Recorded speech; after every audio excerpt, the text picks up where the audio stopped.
teachers who have left. Not only is this disrespectfully careless, that kind of statement, but it is perpetuating the idea that we have a system that does not think that our teachers are enough. We have an education system that does not think that our teachers do enough.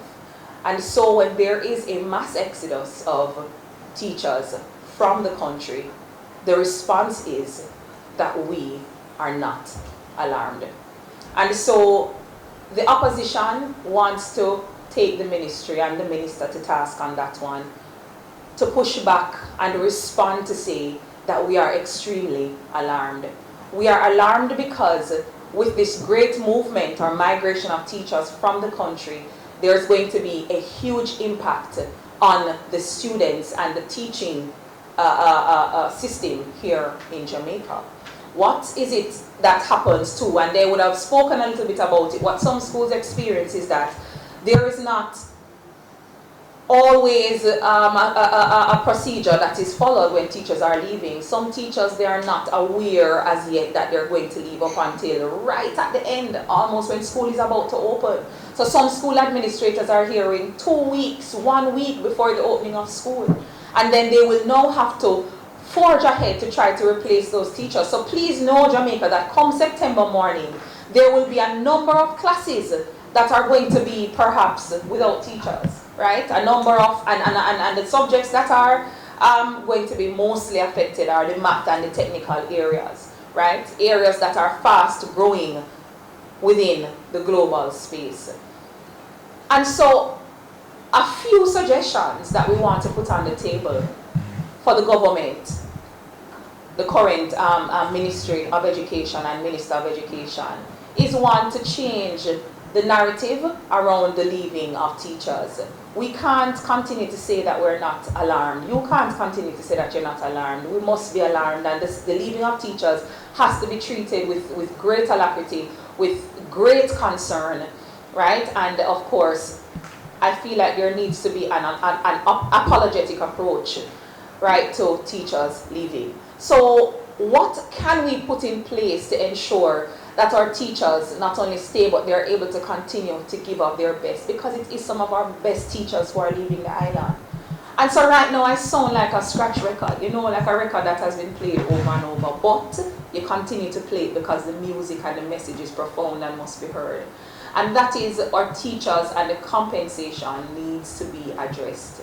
If we are able to find the money for beautiful signs and parks and things of that nature, we must be able to move the education system and the compensation of our teachers to the forefront of our discussions and the living out of everyday life. We must be able to do that.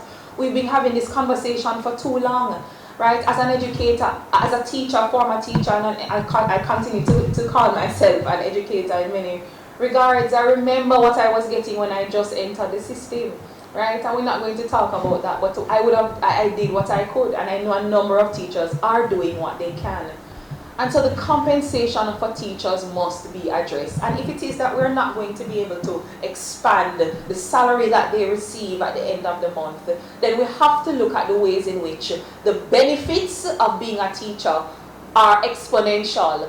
That if it is that they're going to leave, there must be a significant consideration given to leaving because the benefits are so amazing. And these benefits could look different, right? These could range from concessionary things to supermarket, what you call it? Not vouchers, but discounts, and sensible discounts as well, you know, for teachers to be able to go and do these things daily. One of the outcries of teachers has been that after, and this is generally across the society, but our teachers, the group of teachers I spoke with just last week spoke about the anxiety they feel when it is coming down to the end of the month for them to receive their salaries because it is finished before they have spent a dime. Teachers who are in the rural areas have to be purchasing things like water, right? And teachers are from families, they have children and so on, and have to do back to school negotiations and considerations themselves. And so when we talk about the compensation for teachers, it is not just lip service, but something that seriously needs to be put on the table, and things coming out of the ministry to suggest what this compensation expansion could look like. Secondly, I feel like a solid mental health response or program needs to be put in place for teachers to be able to tap into, whether it is going to be a talk space online for teachers to log into and talk. The burnout is real. Earlier this year, we had a slew of teachers dying back to back, and that would have had its own impact on teachers who had to return to the classrooms every single day.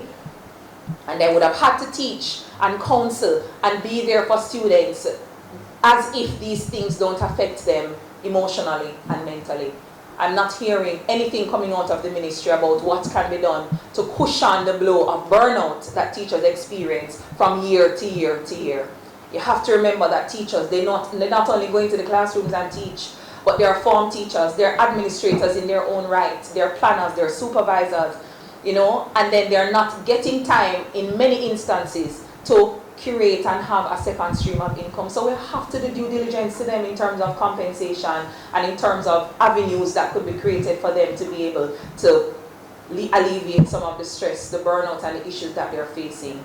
Can we negotiate and look at a shift system for teachers just as how we look at shift systems for students? These are some of the things that we are thinking as it relates to solutions that can keep our teachers here instead of have them leave to go and work in conditions. Some of them, the conditions are worse, but it's like anywhere but here. So to have a minister and a ministry to say that they're not concerned and they're not alarmed that teachers are leaving is not only painful and hurtful, but disrespectful, and we want better for our teachers. Right, so that is what I want to pointedly address at this time. Now we're going to invite Senator Crawford to give a more expansive view at our back to school readiness.